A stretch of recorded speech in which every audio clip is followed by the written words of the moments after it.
I just finished The Grey Wind. Is that even what it's called? Yes.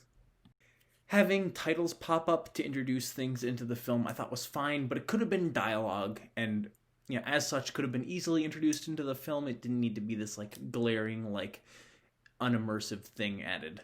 And I was so unimpressed with the CGI. I understand that the entire movie was, CGI, now it was real, but it also looked just terrible. And I feel as though if your entire film is going to be CGI, you really got to go the extra mile for it. The dialogue and editing was pretty good throughout, although I was not a fan of the cinematography.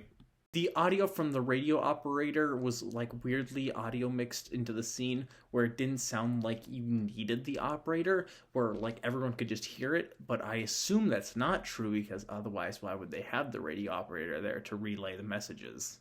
They didn't set up that they could fight the submarines until they started to fight the submarines. That's a really important thing that you need to inform your audience of. Otherwise, they don't know, what else you're going to be hiding from them.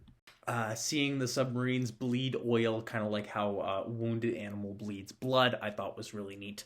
And I also enjoyed how the action never stopped and Tom Hanks was always bombarded with new things. Sense of helplessness presented by Tom Hanks in his given surroundings I thought was great throughout the entire film.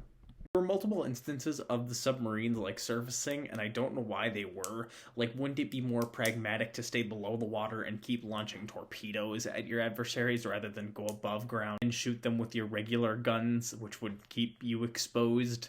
While we're on the subject of torpedoes, Tom Hanks dodges multiple, and I thought that was really stupid. No real compliments for this film, no real complaints. Tom Hanks was fine, CGI was fine, the story was fine. It just felt very underwhelming through all of it, I suppose.